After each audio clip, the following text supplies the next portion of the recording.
أعوذ بالله من الشيطان الرجيم بسم الله الرحمن الرحيم وبه نستعين إنه خير ناصر ومعين وصلى الله على سيدنا ونبينا محمد وعلى آله الطاهرين اللهم صل على محمد وآل محمد وعجل فرجهم اللهم انصر الإسلام والمسلمين واخذل الكفار والمنافقين وأيد حماة الدين وجيوش المسلمين وعساكر الموحدين اللهم عجل لوليك الفرج والعافية والنصر واجعلنا من أنصاره وأعوانه والمستشهدين بين يديه السلام على المهدي وعلى آبائه الطاهرين السلام عليكم جميعا ورحمة الله وبركاته.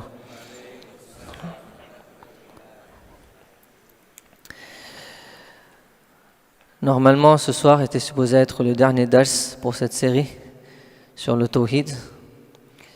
Mais puisque Cheikh Ali Hussein ne peut pas quitter l'Iran pour venir ici à cause de la situation, j'ai l'honneur de continuer à être à votre service, Inch'Allah. J'espère que vous n'êtes pas trop fatigués de moi. Moi, je suis fatigué de moi. Je ne sais pas si vous l'êtes. Mais je m'excuse si il y a un manque ou il y a quelque chose que je devrais améliorer, s'il vous plaît.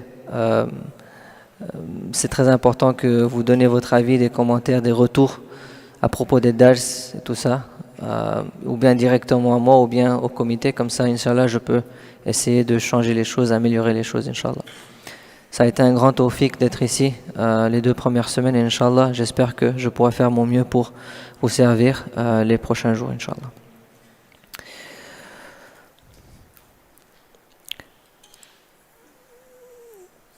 Pour continuer notre sujet du tawhid et comment ça apporte la tranquillité dans la vie de tous les jours, il y a un thème qui est très important lié au tawhid et au rububiyyah de Allah que je veux commencer aujourd'hui, qui va peut-être durer 1 ou 2 sessions. S'il y en a besoin, on peut même faire plus. Et c'est le principe de l'autorité divine. Et je vais expliquer un peu plus, il s'agit de quoi. C'est un principe qui est très important, qu'il faut d'abord comprendre la théorie derrière ce principe pour après pouvoir l'appliquer. Normalement, quand il s'agit d'appliquer ce principe, on est très très faible. On le trouve difficile à le faire pour 2 raisons. Parce qu'on n'est pas habitué. On a l'habitude de faire autrement, autre que ce que le plan de Allah est. Et deuxièmement, parce que dans l'apparent, vous allez voir, Inch'Allah, je vais développer là-dessus, dans l'apparent, c'est pas aussi obvious, évident. Allah subhanahu wa ta'ala est notre Rabb. Vous allez comprendre, comme je développe, surtout demain, Inch'Allah, vous allez voir comment ça s'applique. Allah subhanahu wa ta'ala est notre Rabb, c'est lui qui gère tout, c'est lui qui contrôle tout. أَفَغَيْرَ دِينِ اللَّهِ يَبْغُونَ وَلَهُ أَسْلَمَ مَنْ فِي السَّمَاوَاتِ وَالْأَرْضِ. Ce Rabb, c'est lui qui contrôle tout, toute chose dans l'univers est soumise à lui. Taw'an wa karhan. Que l'on veut ou pas. Par force, tout est soumis à lui. Même nous qui avons le libre arbitre, on ne peut pas sortir de son hukumat, de son royaume. On est tous soumis à lui. Si Allah ne nous permet pas de faire quelque chose, on ne pourra pas le faire. C'est lui qui contrôle tout. Si on a le libre arbitre, si j'ai le choix de faire le mal, c'est parce qu'il m'a permis de le faire. On a passé 2 dars là-dessus, donc je ne vais pas développer plus là-dessus. Mais le fait que j'ai le choix, c'est lui qui m'a donné ce choix. Le fait que j'ai la capacité, la force de faire le mal, c'est lui qui m'a permis ça. C'est ma responsabilité. Je vais être puni pour ça. Mais je ne peux le faire que s'il le permet. On va retourner vers lui. Donc c'est lui le créateur, c'est lui le seul possesseur de toutes choses, on appartient tous à lui, c'est lui le Rabb, c'est lui qui contrôle tout. Et une fois qu'il a créé, il ne nous a pas abandonnés, il continue à gérer nos affaires.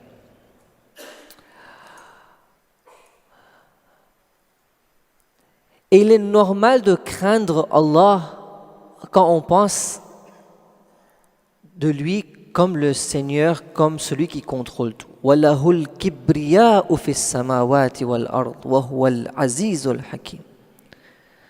C'est à lui la grandeur dans les cieux et la terre. Dans les asma de Allah, on dit Al-Qadiru, Al-Qahharu, Al-Mutakabbiru, Al-Jabbar, Al-Azim. Allah subhanahu wa ta'ala a une existence énorme, grande, majestueuse.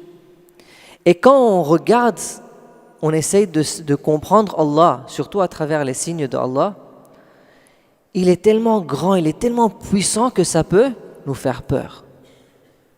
Mais cette peur n'est pas forcément une peur positive. Parce que quand on pense à Allah comme celui qui contrôle tout, qui a l'autorité, dès qu'on pense à autorité, on pense à l'oppression. On pense au dictateur. Dès qu'on pense à une autorité absolue, on pense à un dictateur, à un oppresseur. Et donc on a peur de Allah subhanahu wa ta'ala dans ce sens-là. Alors que quelqu'un qui a peur de Allah correctement, de façon positive, c'est quelqu'un qui a peur, qui admire Allah. C'est la grandeur qui le fait peur. C'est pas le fait qu'il a une autorité et qu'il opprime sa création. En fait, Allah subhanahu wa ta'ala nous décrit c'est quoi cette autorité qu'il a. Tanzilu mimman khalaqa al-arda was-samawati al-ula. Ce Coran, c'est une révélation de celui qui a créé la terre et les cieux. Ar-Rahmanu ala al-arsh istawa.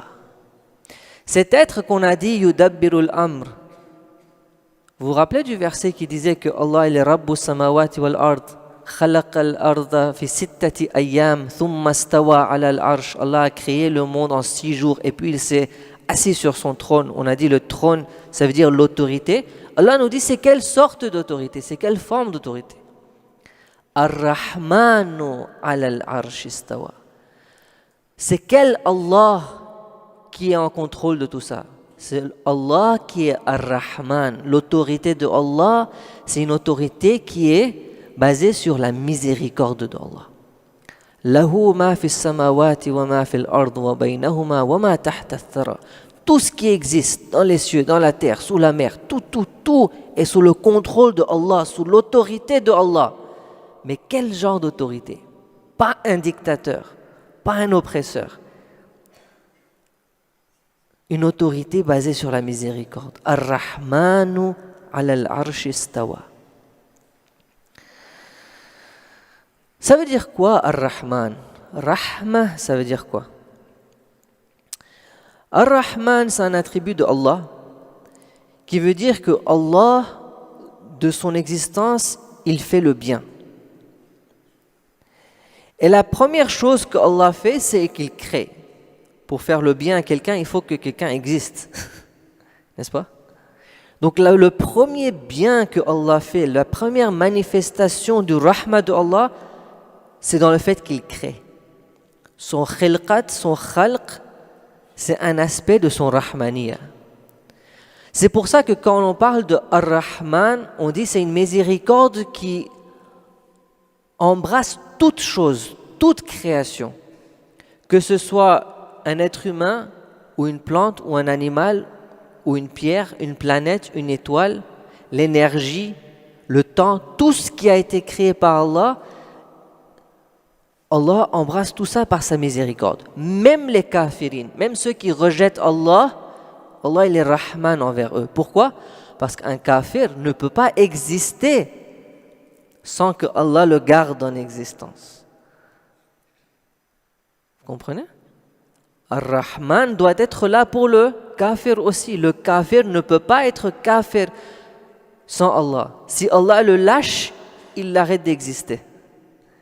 Donc il doit exister. Pour qu'il existe, il faut que la miséricorde de Allah, à un certain niveau, puisse le tenir. Donc même le kafir, il profite du rahmaniyya de Allah subhanahu wa ta'ala. C'est une miséricorde générale, que tout le monde profite de cette miséricorde. Être humain ou non être humain, mu'min ou kafir. C'est pour ça que c'est lui, le Khaliq, qui a créé les cieux et la terre, qui est le Rahman, qui est sur le trône. C'est avec cette miséricorde qui embrasse toutes choses qu'il est en train de gérer toutes ces choses. Le fait qu'Allah nous donne à manger, le kafir aussi il mange. Ça vient d'où ça? Il n'est pas indépendant de Allah. Juste parce que je suis kafir, je ne suis pas indépendant de Allah. En tant que kafir, je dépends de Allah pour mon rizq. Ce rizq que le kafir il mange, que l'ennemi de Allah il mange, ça vient du rahma de Allah, de son nom Ar-Rahman.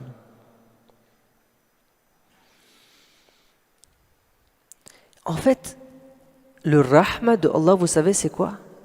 C'est vraiment la raison pour laquelle il a créé. Vous voyez, Allah, il est absolu et infini dans tout ce qu'il a. Dans toutes ses qualités, Allah est Ar-Rahman, Ar-Rahim, Al-Jawad, Al-Maliku. Allah est infini dans toutes ses qualités. Il est là le parfait absolu.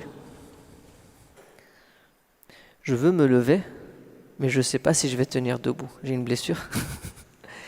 Bon, à la régie, ils sont très contents que je suis blessé, parce que ça ils n'ont pas besoin de bouger la caméra. Mais je ne sais pas. Bon, aujourd'hui, je vais rester assis. Demain, je vais commencer à me lever, Inch'Allah.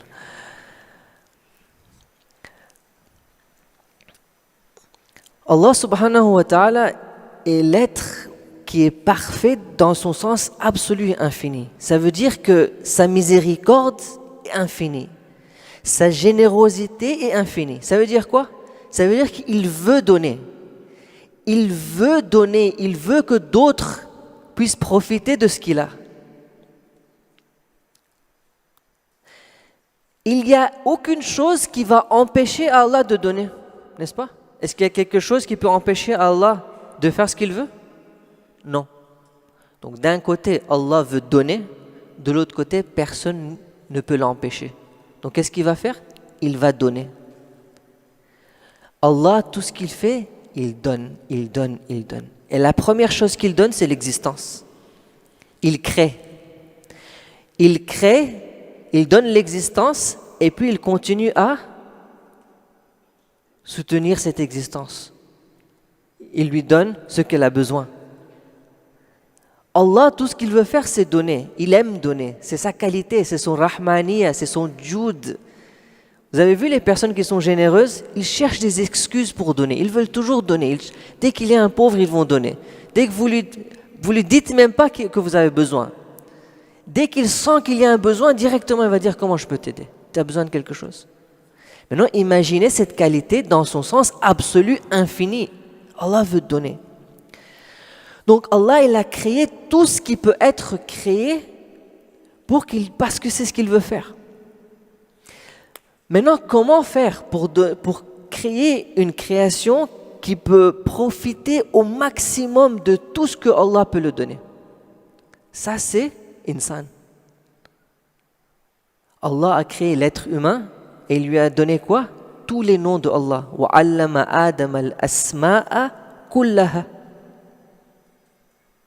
Ça veut dire quoi? Ça veut dire que l'être humain, Allah a créé un être qui a la capacité de recevoir la miséricorde de Allah au maximum possible pour une création.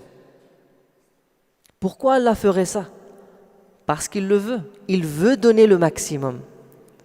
Donc il a créé un être qui a la capacité de recevoir le maximum et puis il veut le donner le maximum. Vous voyez pourquoi on existe? On n'est pas là pour boire un peu de chai et manger des samosas. On n'a pas été créé pour les croissants. On n'a pas été créé pour l'alcool et la musique et les plaisirs de ce monde. Ça, c'était pour les animaux, ça. Nous, on a été créés avec le potentiel de recevoir le rahma de Allah dans son maximum. Illa man rahima rabbuka walidhalika khalaqahum. C'est pour ça que Allah vous a créé, pour vous donner son rahma dans son sens absolu. Et c'est ça le prophète et les Ahlul Bayt. Eux, ce sont les êtres humains qui sont arrivés au maximum et ils reçoivent le maximum rahma de Allah. Et c'est pour ça qu'on a dit La farqa baynaka wa baynahum illa annahum ibadaka wa khalquk. Entre toi, Allah et ses serviteurs, il n'y a aucune différence. Ils ont tout ils ont tout manifesté de toi. La seule chose qui est différente, c'est qu'ils sont tes créations et tes serviteurs. Sinon, eux, ils arrivent à bénéficier du maximum de ce que tu peux les donner. Donc, Allah nous a créés pour ça. Il nous a créés pour un bonheur, mais pas un bonheur comme ça, un bonheur éternel. On ne peut même pas le décrire. C'est pour ça que vous allez voir dans le Coran, souvent Allah n'essaye même pas de le décrire. Parce qu'on ne peut pas comprendre. C'est quelque chose qui est hors de notre imagination. Donc Allah nous décrit les rivières et les hurul ain et les châteaux et les fruits. Allah nous décrit comme ça parce que c'est ce qu'on comprend, c'est notre niveau de compréhension. Mais en réalité, Allah, dans certains versets, il nous indique que non, je vous ai créé pour plus que ça. Ça, c'est que des excuses, je veux vous attirer vers moi. Mais en fait, je veux vous donner plus que ça. وَلِذَلِكَ خَلَقَهُمْ. Allah nous a créés pour cette miséricorde.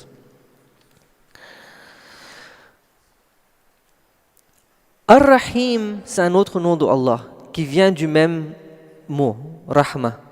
Ar-Rahman, c'est la miséricorde qui est pour tout le monde. Ar-Rahim, c'est une miséricorde qui est spécifique pour les croyants.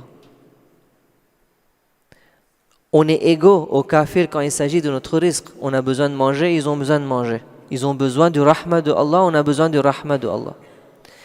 Mais il y a certaines choses que le mu'min, grâce à son iman et son effort, que maintenant il peut recevoir, que le kafir n'arrive pas à recevoir.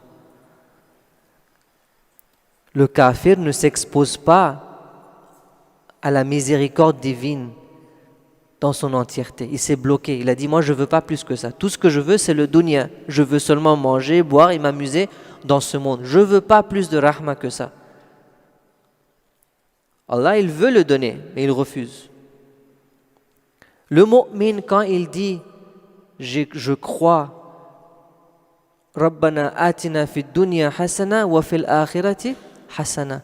Oh Allah, je veux, donne-moi. Je crois en toi, je fais des bonnes actions, je me soumets à toi, je veux progresser pour arriver à un niveau où je peux profiter au maximum de ces miséricordes. Ce rahma, c'est le rahma qui vient de Ar-Rahim. Ar-Rahim, c'est le miséricordieux, mais une miséricorde spécifique. Donc Allah, il est Ar-Rahman, il donne à tout le monde, mais il veut manifester Ar-Rahim dans notre vie. Il veut qu'on puisse prendre le maximum de sa miséricorde. Donc c'est ça le rahma, c'est les bontés divines, c'est ce que Allah veut nous donner comme plaisir, comme bonheur, comme tranquillité. Ce que Allah veut nous donner, c'est ça le rahma de Allah. Et son autorité est basée sur ça. Ce n'est pas une autorité oppressive. Allah, il est Rahman, c'est ce qu'il est de nature, c'est sa nature. Awid Allah, awid ar-Rahman. Appelez Allah ou appelez ar-Rahman. Ayyamma tad'u falahu al-asma'ul husna. Ya man huwa fi azamatihi rahim. Allah, il est grand, il est magnifique, mais il est rahim. Dans sa splendeur, il y a sa miséricorde. وَأَنَّ اللَّهَ لَيْسَ بِظَلَّامٍ لِلْعَبِيدِ. Allah, son autorité n'est pas une autorité oppressive. Il est miséricordieux envers sa création. Donc, quand on parle de Allah en tant que Rabbul Alamin, c'est un Dieu, c'est un maître. On est l'esclave, on est le serviteur. Et lui, c'est le maître, mais ce n'est pas un maître qui va nous ordonner à faire des choses qui sont difficiles, qu'on n'aime pas. C'est un maître qui va nous dire de faire des choses pour notre bien. C'est pour ça que ça fait une semaine qu'on dit tout ce que Allah veut de nous, c'est khayr, khayr, khayr. Il n'y a que du bien dans tout ça. Pourquoi ? Parce que son autorité est basée sur le khayr, sur le khayr. C'est que la miséricorde. Rabbana wasi'ta kulla shay'in rahma wa ilma. toute chose contient le rahma de Allah. Dans Dua Kumel, on dit quoi? Allahumma inni as'aluka bi rahmatika allati wasi'at kulla shay. Toute chose est enveloppée, englobée, embrassée par sa miséricorde. Là où vous regardez, toutes ces beautés que vous voyez, c'est une expression de sa miséricorde, de son rahma.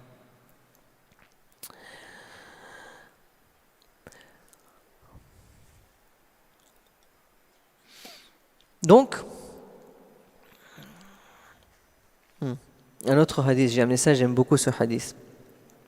Rasulullah qui dit Inna Allah ta'ala kataba kitaban biyadihi li nafsih. Vous voyez, juste quelque chose un peu dans le ilm hadith.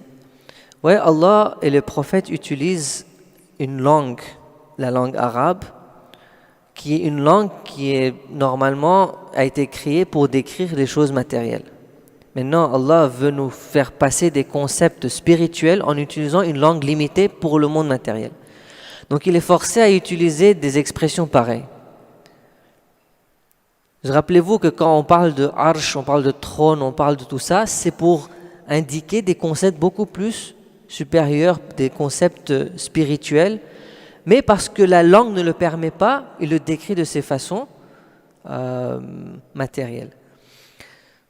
Allah subhanahu wa ta'ala a écrit un livre où il a écrit quelque chose de sa propre main pour lui-même. Kataba kitaban biyadihi li nafsi, pour lui-même. En fait, c'est pour dire que ça, c'est comme ça que Allah va gérer les choses. En d'autres mots, il veut dire ça, que Allah va gérer les choses comme ça. Comment? Qabla an yakhluqa as-samawati wal ard. Et il a fait ça avant qu'il crée. Donc quand il va créer, il veut créer à base de ça. Wa wada'ahu tahta al-arsh. Il l'a mis sous son arsh. Donc non seulement il veut le créer avec ce perspective, mais il veut gérer le monde entier, tout l'univers à base de ça. Et c'est quoi? Fihi. Et dans ce kitabat, dans ce qu'il a écrit, rahmati sabaqat ghadabi. Ma miséricorde va toujours être avant ma colère. Par défaut, Allah va traiter chaque chose et chaque personne avec sa miséricorde. Par défaut. C'est seulement quand on le demande qu'il va exprimer sa colère. Sinon, Allah ne veut pas exprimer sa colère. La colère de Allah, c'est quelque chose qu'on attire vers nous quand on va vers ça, quand on le veut, on le demande. Oh Allah, je ne veux pas ton paradis. Laisse-moi tranquille. Pourquoi tu veux du bien pour moi? Lâche-moi, je veux aller en enfer. C'est là où on va en enfer. Vous imaginez, il y a des gens qui sont en enfer parce qu'ils ont voulu aller en enfer.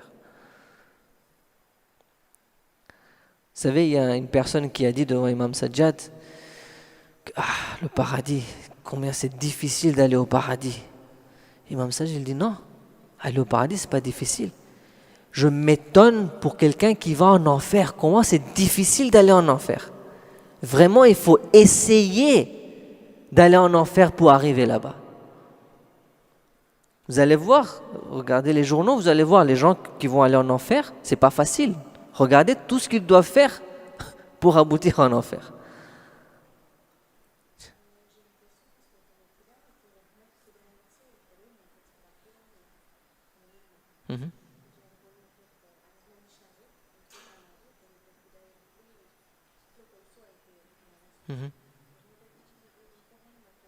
Bien sûr. Ahsantum. Donc même quand on a des difficultés dans la vie, puisqu'on sait que Allah gère toutes les choses avec sa miséricorde, on sait que cette difficulté, ça vient à travers cette miséricorde. Donc il y a du khayr dedans. Donc même les kafirs qui ont beaucoup d'argent ou qui sont bien, on sait que d'un côté, Allah essaie de les appeler. Vous voyez? Donc on regarde toutes les choses à travers sa miséricorde. Donc vraiment pour aller en enfer, c'est pas facile. Il faut l'essayer. Vous savez, souvent je dis, notre souci ne devrait pas être est-ce que je vais aller en enfer ou au paradis. On devrait essayer de ne pas aller au plus bas niveau du paradis. Ce serait dommage. Il y a tellement à aller haut et on se contente du minimum. Bien sûr, je dis ça, mais il faut aussi l'équilibre. On va en parler, Inch'Allah. Donc déjà, il faut se rappeler, Allah qui est en train de dire, le prophète qui est en train de décrire Allah, il est en train de décrire l'autorité de Allah. On n'est même pas en train de parler du tarbiyat de Allah. On n'est pas en train de parler de la façon dont Allah essaie de nous guider, de nous amener vers lui. On est en train de parler d'une autorité. Et c'est là où j'ai dit que, dans le sens pratique, on aura quelques problèmes ici. Nous, quand on parle d'autorité, on a l'image d'un père qui est très sévère, très puissant, qui donne des ordres, fais ceci, fais cela. On manifeste l'autorité avec la colère. Allah dit non. Moi, mon autorité, il y a d'abord la miséricorde. La colère, ça vient après, vraiment quand il y en a besoin. Normalement, mon autorité, je vais l'exprimer à travers la miséricorde. Et on a tous eu cette expérience dans la vie. L'expérience de l'autorité. Ou bien on a vécu sous un dictateur, ou bien par exemple, on a vu l'autorité de certains hommes dans la famille, que ce soit un père, que ce soit un oncle, ou c'est par exemple l'autorité d'un professeur à l'école. Et toutes ces personnes qui avaient l'autorité, par exemple le directeur de l'école, normalement, qu'est-ce qui donne l'autorité à une personne? Qu'est-ce qu'on s'imagine? Comment est-ce que j'aurai l'autorité? Comment est-ce que les gens vont me respecter et me voir comme un leader, quelqu'un qui est sérieux dans ce qu'il fait? On utilise notre colère, on utilise la force, on impose les choses. Attention, il faut pas qu'ils me prennent pour... Non, il faut que je montre, c'est moi qui ai l'autorité. Donc nous, on utilise notre force et notre colère pour ça. Alors qu'Allah, il dit « Sabaqat rahmati, sabaqat ghadabi ».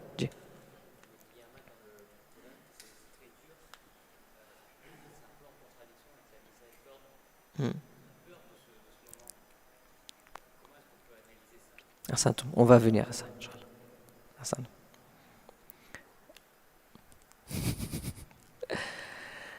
Alors, le rôle de la peur. On voit dans le Coran, il y a beaucoup de, comme vous avez dit, de descriptions du jour du jugement, la peur dans le jour du jugement, il y a les punitions de Allah subhanahu wa ta'ala. Mais quand on le voit dans ce contexte, on réalise Sabaqat rahmati ghadabi. Tout ça, ça vient après la miséricorde d'Allah. Allah a manifesté sa miséricorde. Vous allez voir, par exemple, si on regarde les hadiths dans son entièreté et le Coran dans son entièreté, on va voir que les gens qui sont dans la bonne voie, pour eux, c'est à l'aise.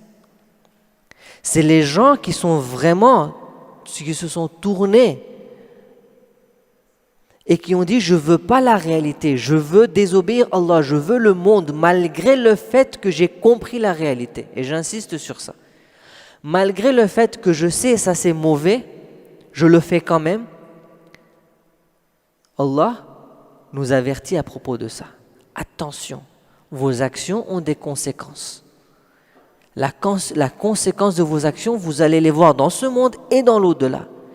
Et je vous l'exprime de cette façon. Le jour du jugement, vous allez oublier. On va fuir. Il est en train de nous montrer notre état ce jour-là. Si je suis quelqu'un qui n'accepte pas le haqq, alors que je sais que c'est le haqq, c'est ça ça sera ça votre situation dans ce jour-là. Faites attention. Moi, je ne veux pas ça de vous. Moi, je veux avoir miséricorde sur vous, mais vous ne voulez pas. Je vous ai montré le chemin. Vous savez mon plan, mais vous ne voulez pas suivre mon plan. Quand vous n'allez pas suivre mon plan, vous allez tomber dans l'obscurité. Tout ça, toutes ces punitions-là, ce sont des expressions de cette obscurité dans le jour du jugement, où vous serez aveugle, vous allez subir toutes ces difficultés dans le jour du jugement. Et c'est pour ça que, quand on veut le taqwa, Allah dit, ce rappel, c'est pour qui? Innama tunziru, averti qui? Man ittaba'a dhikra, celui qui se rappelle, celui qui a accepté le Coran, wa khashiya ar-Rahman, et il a peur du Rahman. Pourquoi est-ce qu'on aurait peur du Rahman? C'est pas une contradiction ça, c'est pas un paradoxe. Khashiya ar-Rahman, il a peur du miséricordieux.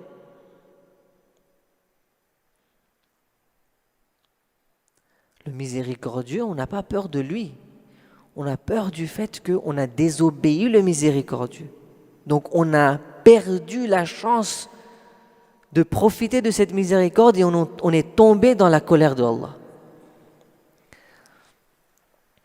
Ça, ce khashya de Allah, le miséricordieux, ça c'est une peur positive. C'est une peur qui nous fait avancer. C'est pas une peur qui nous repousse de la religion. Cette religion elle est trop difficile, j'ai pas envie de penser à ça. Je me sens pas bien avec Allah. J'ai peur de Allah. J'ai peur de l'imam, du prophète. Il va me juger. Je veux pas aller à côté du alim. Vous savez, parfois on a ce truc, les orafa. Certains orafa sont connus pour pouvoir voir l'état spirituel d'une personne. Qu'est-ce qu'on fait, nous? Non, je ne veux pas aller devant lui. Il va me juger. Moi, je dirais, je veux aller vers lui. Si vraiment il a ça, si c'est un abd de Allah, ça veut dire qu'il manifeste la miséricorde de Allah. C'est une manifestation du rahma de Allah. Pourquoi est-ce qu'il va me juger? Pourquoi j'ai peur de lui? Ça, c'est une peur négative qui nous repousse de la religion. La peur que Allah nous dit qu'on devrait avoir, c'est une peur qui nous amène vers le mouvement, vers le changement, vers le progrès. Une peur qui nous protège de la désobéissance. Une peur qui nous protège des péchés, du haram. Je ne veux pas aller vers le haram, parce que le haram, l'effet du haram, c'est qu'il m'expose au ghadab de Allah.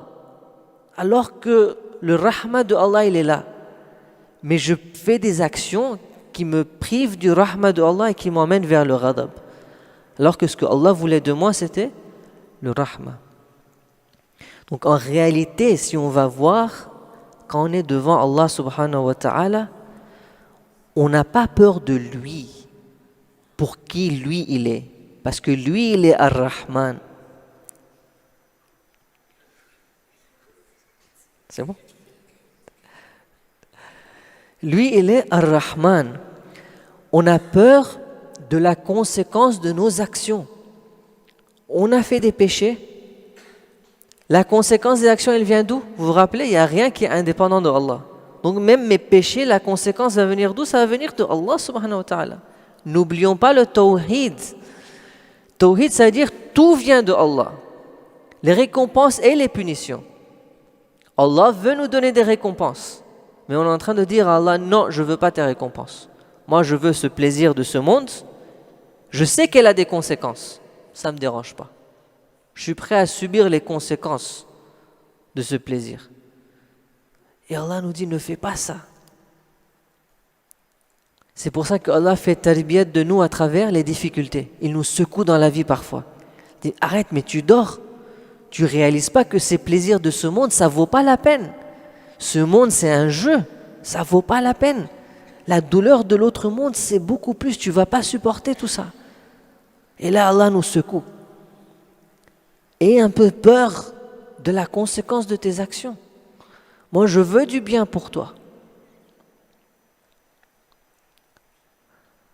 Innama tunziru man ittaba'a dhikra wa khashiya ar-Rahman. Il a peur du Rahman. Donc, c'est un hadith très long. C'est un hadith de l'imam Sadiq alayhi salam qui rapporte de son père, qui dit que Luqman a dit à son fils, crains Allah de cette façon. Ce hadith nous montre l'équilibre entre la peur et l'espoir. Parce que d'un côté, Allah il est Ar-Rahman et de l'autre côté, il a aussi le ghadab. Le ghadab vient de nos mauvaises actions et on attire le rahma avec nos bonnes actions. Donc Imam Sadiq nous dit à travers les mots de Luqman que crains Allah comme si tu venais devant lui avec tous les péchés de tous les êtres humains et tous les djinns ensemble. Crains Allah de cette façon-là. Ne sois pas trop confiant de toi-même, penser que moi j'ai des bonnes actions, mais quand même. Ne viens pas avec cette arrogance devant Allah en pensant que tu mérites. Allah n'a pas dit tu mérites sa miséricorde. Allah a dit lui il est miséricordieux. Toi quand tu viens devant Allah, tu viens avec humilité comme si tu as commis tous les péchés du monde entier. Sachant que Allah, il est Ar-Rahman. Et donc, tu viens aussi avec l'espoir, comme si tu avais fait toutes les bonnes actions de tous les ins ou djinns. Donc tu viens devant Allah avec cet espoir et cette peur ensemble. Et puis il décrit d'une très bonne façon, si vous allez voir, que le mu'min, innahu laysa min abdin mu'minin illa wa fi qalbihi nuran. Les mu'mins ont deux lumières dans leur cœur. Nouru khifatin wa nouru raja'in. La lumière de la peur, de la crainte, et la lumière du raja, de l'espoir. Law wuzina hada lam yazid ala hada. Si vous allez mesurer ça, c'est pas plus que ça. Wa law wuzina hada lam yazid ala hada. Et si vous allez mesurer ça, ça va pas être plus que ça. C'est une description de l'imam Sadiq alayhi salam. Que votre peur et votre espoir doivent être égales. Parce que vous êtes rien. Je suis rien devant Allah. Je viens devant Allah sachant que je n'ai rien à présenter, j'ai les mains vides. Oh Allah, si ce n'est pas pour ta miséricorde, je suis fini. Donc j'ai peur. Mais oh Allah, je sais que tu es miséricordieux. Qu'est-ce que tu veux que je fasse? Je ne peux pas arrêter d'avoir espoir en toi. Donc je viens devant toi avec la peur de mes actions, mais l'espoir de ta miséricorde. Ça, je suis en train de vous dire des phrases de Abu Hamza Soumali. Ça, c'est pas les mots. Nous, moi, j'ai pas la capacité de comprendre ces choses-là. Ça, c'est les imams qui nous ont appris. À travers leurs doigts, on comprend ces choses-là. وَأَيْقَنْتُ أَنَّكَ أَنْتَ أَرْحَمُ الرَّاحِمِينَ فِي مَوْضِعِ الْعَفْوِ وَالرَّحْمَةِ. Comment on récite doigt iftitahnu? Vous savez, ce doigt, il est tellement beau. Ça parle de tawhid, ça parle de wilaya, ça parle de akhiru zaman, dhuhur. Ça parle de toutes ces choses-là. Vraiment, c'est un doigt magnifique. Le début, il dit ça. وَأَيْقَنْتُ جَيْ يَقِينَ أَنَّكَ أَنْتَ أَرْحَمُ الرَّاحِمِينَ. Que tu es le plus miséricordieux des miséricordieux. Mais je comprends que cette miséricorde fi mawdi'il afwi wa rahma. Là où il faut être miséricordieux, tu es miséricordieux. Wa ashaddul mu'aqibina fi mawdi'in nakali wan naqima. Mais oui, tu as aussi l'autre aspect, tu as ta colère, ton ghadab que tu veux pas utiliser envers moi. Mais il y a, ça existe. Il faut pas que j'oublie ça, il faut que j'ai cette peur positive, une peur qui m'empêche d'aller vers les péchés. Que tu es le plus dur des punisseurs là où il s'agit de punition. Là où il s'agit de punition. Et il y a des hadiths et des versets du Coran. On avait fait ça pendant le itikaf. Le verset du Coran, vous vous rappelez? Celui où Allah il dit.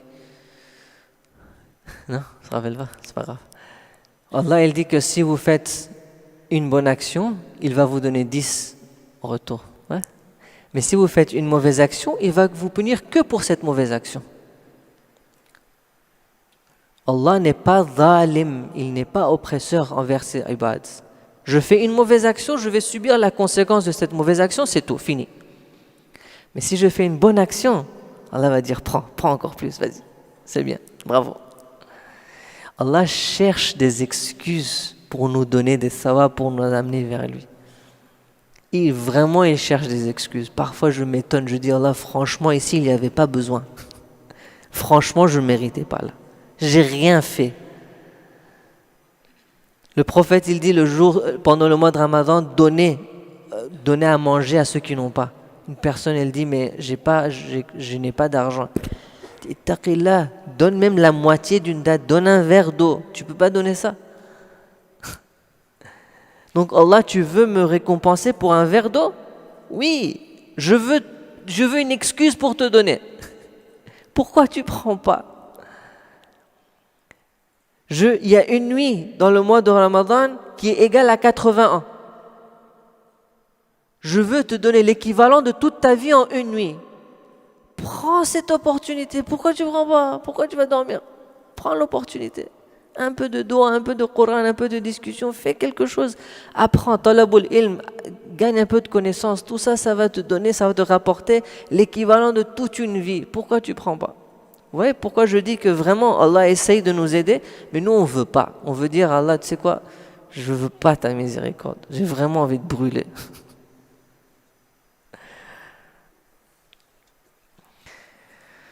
Astaghfirullah Rabbi wa atubu ilayh.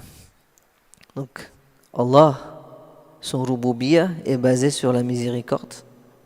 Son autorité, c'est une autorité basée sur la miséricorde. Si on comprend ça, Inch'Allah, on va voir comment ça s'exprime dans la vie des awliya de Allah, du prophète et des imams. Et Inch'Allah, comment on peut ramener ça dans notre vie.